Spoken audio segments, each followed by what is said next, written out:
And there we go. Welcome back from the weekend, everyone.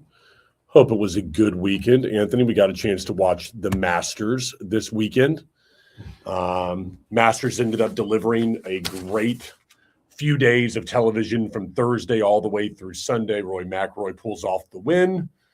Scotty can't get the notable third jacket on that one, but still a good weekend across the board. I thought it was a lot of good golf. And I think that a lot of people just enjoyed watching the pageantry per normal of what happens in the Masters. You know what I mean? So coming back today, we've got a few stories we want to talk about to everybody. Colleges are closing down as no big surprise. We're going to be talking about why that might be happening. A flagship store for BMR in Canada. BMR, if you're not familiar, is the big competition in Canada to Home Depot. It's closing its doors after 110 years.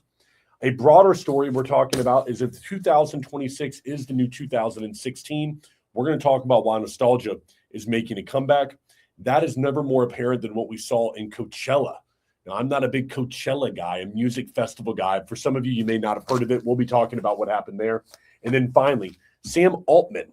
You might know him from ChatGPT and everything that happens there. His home was attacked. We're going to talk about the broader implications of what that means and why that exactly stuff like that is happening. So we are live right now across a few different platforms right now, and we'll be able to get us going here shortly. I think Instagram we might have a little bit of a problem with right now, but we'll come back to it, all right, and get that done. Here we go. All right, so our first story here. Colleges are closing, everyone. This story came to us today. I sent this one over to Anthony. And let's just get this one down, what we got to talk about here. Here we go. There you go. More than a quarter of private colleges are at risk for closing their doors, according to a new study. An estimated 442 private colleges across the country look like they may be closing their doors within the next 10 years. I don't think this is going to come across as any huge surprise to most people, as college attendance has continued to go down over the last 20 years. I want to explain that college is absolutely useless today unless you are getting a degree in a specialized subject like medicine or you're getting something in law. I believe there are still some value in those things. But for the most part, we can also say that a liberal arts degree from anywhere is useless. I would even go as far as to say some of the people here in our company have gotten degrees in videography, film. These things, primarily, they're useless now. And I say that not because there's not value in education, but rather where you get that education has changed. Anthony, you can go right now online and you can go find a great education with mastermind courses that are available. They do this one course. I always get this like ads for where like Steven Spielberg talks for hours about like being masterclass, that one. Yeah. So you can get education online in just about anything. I mean, there are Instagram channels that talk only about lighting with video. So I look at this and I think largely these are wasted money. Not the education, but the money to get the education seems like it is not worth it anymore, the bang for their buck. And I think that's why we're seeing colleges struggle to adapt when free information is available today.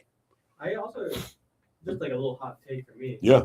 I think too, like if you take like a liberal arts degree, like film or writing, anything like that, it's like a lot of my people in my class, like that did film, that did do internships or go out there and kind of get jobs. They're not doing much. They're just in like Starbucks, barista, or something like that. But if you don't have like an internship while you're in college, or try to at least get some jobs while you're there, you're just gonna fall behind, especially on like the liberal arts program degrees. So that's why like I see a lot of like people who get liberal arts degrees don't really get jobs right after. Yeah. So I think that their mindset just it's not the same as it used to be. I couldn't agree with you. Yeah, I think the liberal arts degrees are completely useless. A business degree, I mean, a degree in hospitality, finance, something like that. These degrees are not that the education isn't useful, it's where you get the education and the amount of money that you have to pay for it. I remember when I was going to college, my father told me something.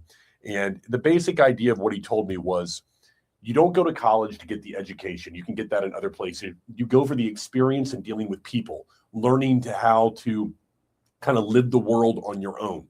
And while I love my father, and I've talked about him very fondly on this show, he was wrong about this one. I believe that you can go into the real world right now and get an education in dealing with people, problem solving, without needing to go to college. All right. Looking back on it, if I could do it all over again, I would have gone into the trades. I would have done something like HVAC. I would have done something like roofing. But at the time when I was going to college, those things were looked at sort of as like second tier, blue collar. You didn't want to do that stuff. You wanted to be in a white collar job. I remember I going to University of Florida thinking that I wanted to run hotels for a living. And it was going to be this glamorous thing where I was going to be running these big hotels and, hospitality, which I loved. And I think it's because it was on the back of Ocean's 11 coming out. And like this big thing about Vegas hotels and the back end, so beautiful. And it just made it seem so rich. And then I got into running hotels and working for Marriott for 5 years and figured out it was nothing like that at all. It was just absolutely terrible. I've seen too. It's like even big degrees like engineering and stuff like that are taking a hit too. Because like now it's like that used to be like the hottest thing where everyone is getting engineering jobs. Now with AI and coding, it's like instead of it taking 20 people to do the same coding job, it takes one person to just oversee it and prompt it. And yep, it's crazy. Those kind of jobs are very interesting to me. I think jobs like coding, in my opinion, or some of these other engineering jobs like that are going to fall to the wayside, obviously, as AI becomes more and more prevalent. I think where people like that, who have that kind of brain, where they can focus on things that are very numbers related and very type A personality in that way, I think learning how to bring these different AIs together and learning how to work systems and put systems in place with AIs that can help businesses is where people are really going to distinguish themselves. I think a growing business that I'm going to see over the next 5 years are going to be companies that are going to come into other businesses and integrate a plethora of AI to change their processes. And by doing so, they'll make those businesses more efficient. And I think that's where these people who, for instance, were laid off of Oracle, that they are talented, they understand technology, are going to become independent contractors that come into businesses to help them with their AI. Because a lot of business owners have fallen behind on this. And what we see is that it is something where they need someone to come in there, hold their hand, and walk them through it. Even us, we find it hard to keep up with everything that's new in the world of media. But I am not surprised at all that colleges are closing their doors because the information is for free and it's everywhere right now. It's no longer just YouTube University per se. It's so many of these other master classes that you can go to. In fact, I'll even say this. When I was looking, I don't know what it was, last weekend, I was going to go to some yoga class on a Saturday morning. And I was like looking for it. So I went to like Eventbrite where they have like yoga classes or stuff that you can do on the weekend. And I found there are courses every weekend in different stuff across Orlando. I bet there are in most cities that are talking about coding. You have small groups that are getting together at restaurants to be able to work on AI. Like there are people that are doing this actively every day. And so there's no excuse not to get better at what you do. I'm telling you right now. Oh, yeah. All right, let's move on to our next story. No surprising that is happening. The next story is coming out of Canada, everybody. This particular story is one for BMR. I'll tell you, if you have not heard of them, you're probably not too much out of the loop, okay? BMR is the competition for Home Depot. Their flagship store in Montreal is closing its doors after 110 years, consolidating the strength of Home Depot, Lowe's, and Amazon even more. Folks, I'd be surprised to learn 47% of the retail market for home improvement is owned by those three: Amazon, Home Depot, and Lowe's. And so when I look at this and I see roofing contractors and HVAC contractors that we work with, and they're constantly printing off and showing the world that their prices are increasing, that they're not trying to gouge people, that prices are going up 6 to 8%. This is concerning. When you have stores like this, where so many are buying those nuts, bolts, screws, hammers, tools, whatever it might be, and those prices continue to go up, Those big three are the ones who are going to be the ones that are determining the price for contractors and for homeowners in years to come. Stores like Ace Hardware, while they did have a good year last year, we don't know the amount. We don't know much about what's going on behind the scenes with Ace Hardware. And when I see stories like this, I think to myself, no prices are going down. Now it's less competition in the market, and that to me is going to be something that that is not going to be good for contractors and homeowners in the very near future. Reading this right here, one of the highlights that I see is a neighborhood hardware guy is retiring or they are replacing him. The average store owner is turning 60. And you know what? Most of the kids don't want anything to do with it. So when you have that store in a small town that's struggling, they're barely getting by. The kids have watched dad for the last 30 years struggle with this store. Maybe it's your local hardware store in Farmington, Missouri. They see that and then they go, do I want to do this? No. How am I going to compete with Home Depot that's 2 towns away right there and it's packed every day? I don't have the manpower. I don't have the buying power. This looks like something I want to get rid of. This is a dying store, and I've seen what it did to my father. I ain't doing it anymore. That's what's happening on the ground right now. It's happening in a lot of industries, but in the home improvement side, this is going to affect everybody. Housing prices, it's going to affect your AC when it needs to get repaired. It's going to affect when you need to do a job around the house if you want to do it yourself. The consolidation around this is nothing to be ignored right now. What do you think, Anthony, about this one? No, it's definitely crazy. It's kind of sad. Like all the mom and pop stores are kind of dying now. It's a very small breed right now. Yeah. Yeah. Only 44% of the market is split between all these other mom and pop stores that are out there right now. These three right here are going to be very difficult to compete with. When I look at it broken down right now, let's take a look at the actual numbers as it breaks down. So it looks like we have Home Depot being the major player in the market right now. So Home Depot owns 28% of the home improvement market, Lowe's 17%, and Amazon commands 11%. Home Depot is obviously the big player. They've done a great job of innovating with their online process, picking up at the store. They're good when it comes to that. I'm going to be very interested to see what Amazon is able to do over the next, let's say, 5 years. I think Walmart as well can make a push in this area. They've got the infrastructure to make it happen. So we'll see what Walmart decides that they're going to do. Let's move on to the next story here, though. Okay, that's 2026 is the new 2016. Folks, I'll tell you, I've read this article when it comes to marketing trends, and I really liked it.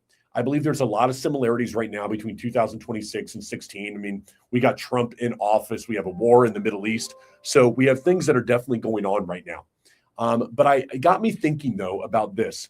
Nostalgic brands that people just don't think about anymore. And these nostalgic brands are something me and Anthony were going through. And I was thinking to myself that it is such a beautiful time for nostalgia for companies. Nostalgia is something that people love. They always want to think back to days that were better in the past. And there's no exception to what's happening now. Because we have a world where AI is dominating and people feel more alone than ever. We've talked about this, that social media is not social. It is anything but social. And if that is the case and we can agree on it, then people want to feel like it's back in the good old days. And if you're over 35, you feel this a lot. I came up with 5 or 6 nostalgic brands here that are no longer around, but I know that people think about often. I want to run through these. Number 1 is Toys R Us. Everybody who's over the age of, let's say, 30 remembers Toys R Us fondly. You'd go there as a kid, you'd walk the aisles, you could pick up toys, try to convince your parents to buy them. It was like a never-ending store of just awesomeness if you were a kid. And then, of course, it fell to the wayside, and we've done a story on that before. It was so much more than just the internet and Amazon killing them. There is a big backstory behind that if you ever get an opportunity to look at it. Amazon really kind of screwed them over on a deal. We'll take a look at the backstory and talk about it another time. Animal crackers is number 2 for me. I don't see any kids eating animal crackers anymore, but they used to come in this little tub and it looked like it was a circus and you'd bite the lion's head off or whatever else. And it was like this experience in eating it. The crackers were terrible, but I loved the experience of eating animal crackers. Number 3, I've got Boston Market as a restaurant on here. I wish Boston Market would make a comeback. We also did a story about them, and honestly, it was just a combination of private equity groups getting involved with them. and just terrible. But I remember so many Thanksgivings I ate Boston Market food. Okay. They had the great sweet potatoes and green beans, good turkey. You could get a good meal. I really struggled to understand why it failed so miserably until you dive into the story and you see private equity got involved. They started making cuts, terrible choices to their menu, and Boston Market fell to the wayside. Number 4 is boy bands for me. People look fondly back at boy bands now. At the time, people gave it crap, all right? Because you either were emo punk or you were into boy bands type thing. Like that was back in like TRL days. But boy bands are nostalgic now. People like, the song will come on and people know what it is. People want to sing along to it. There's definitely a boy band nostalgia there. I see Backstreet Boys coming back now. Yeah, I mean, they're trying to make a comeback because all of them have made no money since after that. I mean, they did not do a good job of transitioning right there. MTV would be another one along those same lines. MTV is one where I remember as a kid, like that's what I did. You went home if I didn't have basketball or practice or anything like that. You could watch TRL at like 3:00 in the afternoon. And you'd watch that for an hour and it'd count down a top 10 movies or top 10, what is it called? Music videos. I don't remember what they're called. They're not even around anymore. And then finally, I love this one that you said, just simply buying a video game and then like going to your buddy's house and playing that video game on a split screen. Like what was like 007 or some of these others that came out. I remember playing the original Halo. And we're just all having like little boxes on like a 10-inch screen, just kind of watch it. I couldn't agree more. Yeah, I mean, you don't do that anymore. Everything's online. No more that split screen, trying to get a big screen for your friend. And then like you both have one side, you're looking at your friend play his game, you're looking at yours. Like you can see everything right there. So I completely agree. We've only got time for one more story here, and I'm going to go into Coachella. Coachella ended its first weekend yesterday. And for those of you who don't know, Coachella is a large music festival. It's out in California. They do it once a year. And what the point I want to make is I want to piggyback off what we just said with nostalgia. All right. And I got a meeting here in a minute I got to get to. So the point of this is in Coachella this year, we saw a return of a lot of nostalgic artists. All right. I'm going to give you a list of some stuff that happened right here. We saw Will Ferrell make an appearance in this. I mean, no one saw that one coming, right? In addition, we had things like Justin Bieber making a headline, coming back into the fray and making a performance. I think it was, who else did we have here? Let's see here, because I want to make sure I get these right because there were so many. You had Snoop Dogg and Big Sean, like I said, and then Justin Bieber ending this entire scene. Sabrina Carpenter had some celebrity cameos from Will Ferrell and Susan Sarandon. This speaks to a bigger thing about nostalgia. It's making a comeback, everybody. We'll talk more about it tomorrow. I get over to a meeting right now that I can't be late for. I'll see y'all later on the Patrick Show, everybody.